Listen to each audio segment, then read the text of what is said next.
প্রিয় শিক্ষার্থীরা আসসালামু আলাইকুম। প্রতিদিন রিয়ারেঞ্জের তৃতীয় ক্লাসে আজকে আমরা যশোর বোর্ড 2023 এর প্রশ্নটি নিয়ে আলোচনা করব। তোমরা জানো পরীক্ষা ইংলিশ ফার্স্ট পেপার 6 নম্বর প্রশ্নে রিয়ারেঞ্জ দেওয়া থাকে এবং 10 নম্বর তোমরা এই প্রশ্নের উত্তর করলে পেয়ে যাবে। এখানে 10টি বাক্য এলোমেলোভাবে দেওয়া থাকবে, বাক্যগুলোকে আমরা অর্থ অনুসারে সাজিয়ে গুছিয়ে লিখব। তবে এখানে একটি ক্লু দিয়ে যাচ্ছি, সেটি হলো রিয়ারেঞ্জ সাধারণত অতীত নির্দেশক কোনো ঘটনা, যেখানে কোনো শিক্ষণীয় বিষয় রয়েছে এরকম হতে পারে, অথবা কোনো একজন বিখ্যাত মনীষী বা ব্যক্তির জীবন কাহিনীকে নিয়ে রিয়ারেঞ্জ হতে পারে, কিংবা শিক্ষণীয় যে কোনো গল্পকে কেন্দ্র করে রিয়ারেঞ্জ হতে পারে। বাক্যগুলো এলোমেলোভাবে দেওয়া থাকবে, আমরা ধারাবাহিকভাবে সাজিয়ে গুছিয়ে লিখে দিব, তখনই একটি সম্পূর্ণ অর্থবোধক বাক্য গল্প তৈরি হবে। এটি রিয়ারেঞ্জ। এখানে স্ক্রিনশট তোমরা নিয়ে রাখতে পারো এই পেজটি, যেখানে যশোর বোর্ড 2023 প্রশ্নটি আমি এখানে দিয়েছি। আমরা চলে যাচ্ছি যেখানে উত্তর লেখা আছে ধারাবাহিকভাবে।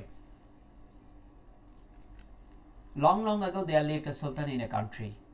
এই যে প্রথম কেন এই বাক্যটি আমরা নিয়ে আসলাম বা এটা আনার কারণটা কি, তোমাদেরকে আগেই বলেছিলাম অতীত নির্দেশক কোনো ঘটনা যখন থাকে তখন সাধারণত কোনো একটা বাক্যে ওয়ান্স আপন আ টাইম, লং লং অ্যাগো এরকম কোনো একটা ক্লু দেওয়া থাকে যেগুলো অতীত নির্দেশক অর্থ বোঝায়। লং লং অ্যাগো মানে অনেক অনেক দিন আগে, ওয়ান্স আপন আ টাইম মানে একদা কোনো এক সময়।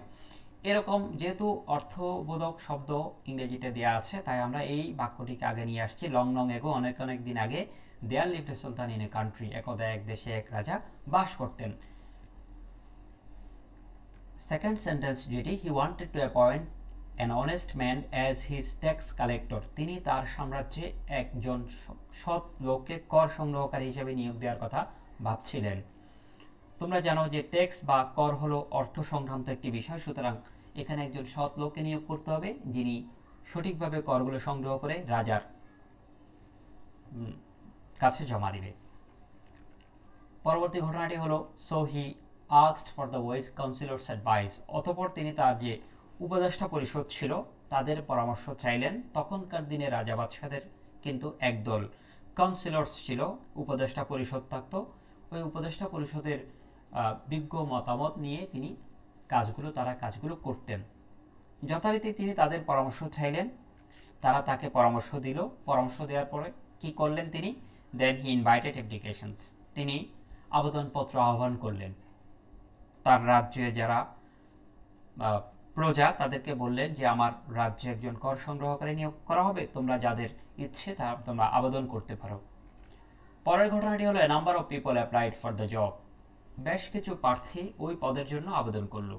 এ নাম্বার অফ পিপল বলতে এখানে একদল প্রার্থী বা বেশ কিছু লোককে বোঝাচ্ছে, অ্যাপ্লাইড আবেদন করেছিল, ফর দ্য জব ওই পদের জন্য বা ওই চাকরির জন্য। The applicants were asked to meet the sultan one by one. এবার এখানে যখন আবেদনকারীরা আসলো, প্রার্থীরা আসলো, তাদেরকে বলা হলো মিট দ্য সুলতান। মিট মানে সাক্ষাৎ করা, দেখা করা, অর্থাৎ এখানে তারা সাক্ষাৎকার দেওয়ার জন্য, ইন্টারভিউ দেওয়ার জন্য যাবে। Meet the sultan one by one, তোমরা এক এক করে সুলতানের সাথে গিয়ে দেখা করো, তাদেরকে বলা হলো। পরের ঘটনাটি খুবই সুন্দর, এখানে কিন্তু শিক্ষণীয় বিষয় রয়েছে। They came through a passage where gold coins were kept, তারা এমন একটি সরু পথ দিয়ে সুলতানের সাথে দেখা করতে যাচ্ছিলেন যে পথে অনেক স্বর্ণ মুদ্রা ছড়িয়ে ছিটিয়ে রাখা হয়েছিল। গোল্ড কয়েন্স মানে হচ্ছে যে স্বর্ণ মুদ্রা, সেগুলো সেখানে ছড়িয়ে ছিটিয়ে রাখা হয়েছিল। অর্থাৎ এই পথ দিয়ে তারা দেখা করতে যাবে, কিন্তু এই পথের মধ্যে ছড়িয়ে ছিটিয়ে রাখা হয়েছে অনেকগুলো স্বর্ণ মুদ্রা।